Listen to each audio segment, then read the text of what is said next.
Biblia na malaya nating nababasa ngayon ay may pagkakataon na muntik nang hindi umabot sa ating panahon.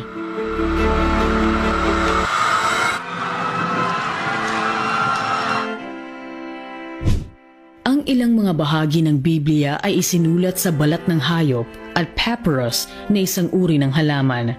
Halimbawa nito ay ang naipreserba na Dead Sea Scrolls na natagpuan sa kuweba sa Judea.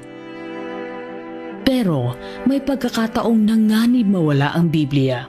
Noong 100 BC, ipinagbawal ang Biblia at ipinasunog ni King Antiochus IV ang mga kopya nito. Naulit ito noong 301 to 304 AD nang ipinasunog din ng isang Roman Emperor ang mga kopya ng Biblia.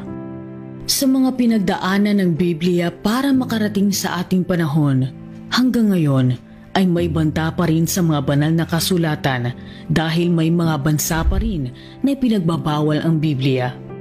Pero sa pag-unlad ng teknolohiya, mas lalong lumaganap ang naabot ng mga banal na kasulatan. Meron tayong Biblia ngayon sa mundo, isinulat 1,600 years old na nakakaraan.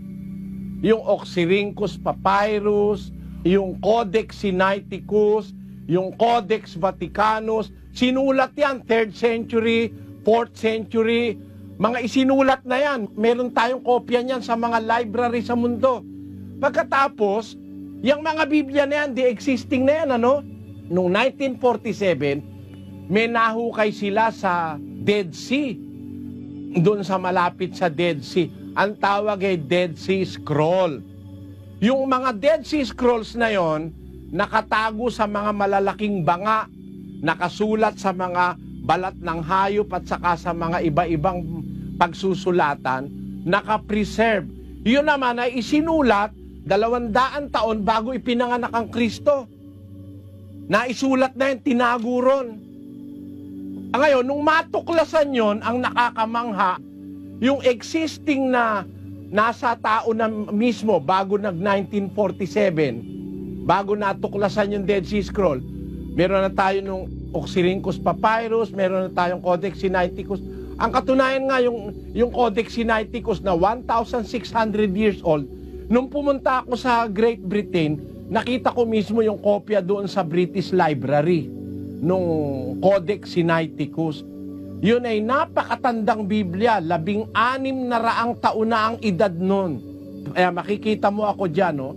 Dyan nakadisplay sa British Library yung Codex Sinaiticus na Bibliang isinulat ng kamay na 1,600 taon na ang edad. No?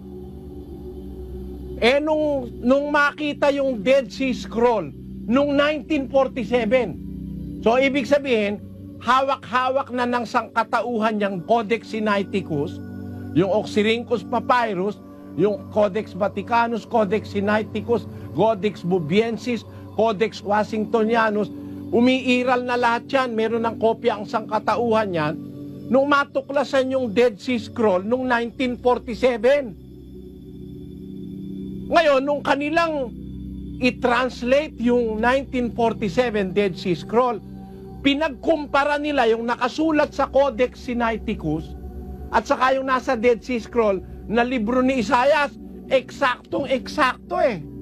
Parehong-pareho. Bakit nangyari yun? Na iba naman ang nagsulat, magkaiba ang nagsulat, magkaiba ang kumopya, magkaibang panahon natuklasan. Yung isa natuklasan, 4th century, 3rd century. Itong isa natuklasan, nakabaon pa, 1947 lang nung ipanganak ako. Ang layo na nung diferensya, no? At yung natuklasan nung 1947, yung Dead Sea Scrolls, isinulat pala yun 200 taon bago ipanganak si Kristo. Di napakatanda na rin nun. Nung pagkumparahin, parehong-pareho halos. Ayan. Pakibasa mo muna ito, kapatid na Daniel. Opo, 3rd, 2nd centuries BC Dead Sea Scrolls in 1947 in cave at Qumran, 7 scrolls, now revered as the Dead Sea Scrolls, came to light. Written on these scrolls were all but one of the 39 books of the Hebrew Bible, dating back to the 3rd and 2nd centuries BC.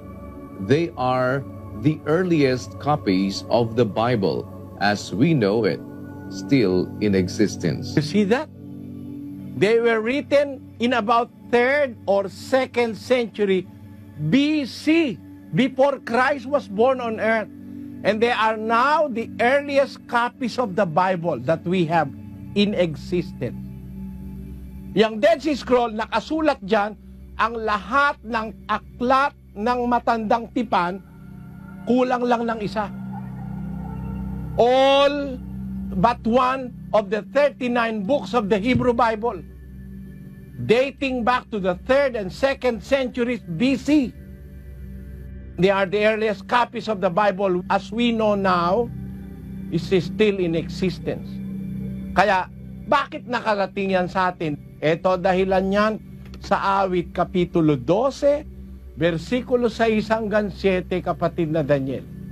Ang mga salita ng Panginoon ay mga dalisay na salita, na gaya ng pilak na sinubok sa hurno sa lupa, na makapitong dinalisay. Iyong iingatan sila, O Panginoon, iyong pakaingatan sila mula sa lahing ito magpakailanman. Panalangin ni David na pinakinggan ng Diyos. Sabi ni David, ang mga salita mo, Panginoon, dalisay na salita, parang pilak, makapitong dinalisay, walang kahit anong dumi. Iyong iingatan sila, O Panginoon, iyong pakaingatan sila mula sa lahing ito hanggang sa magpakailanman. Kaya nakarating sa atin yan, iningatan ng Diyos. Biro mo yung Dead Sea Scroll, dinasira ng panahon. No? Panahon pa ni Timoteo at ng mga unang Kristiyano, iningatan na nila yung Biblia na yan. Panahon pa ni David, pinanalangin niya na sa Diyos, pakaingatan mo sila, Panginoon. At iningatan naman ng Diyos para makarating sa ating panahon. Kaya naniniwala ako, yung nakarating sa atin, genuine salita ng Diyos.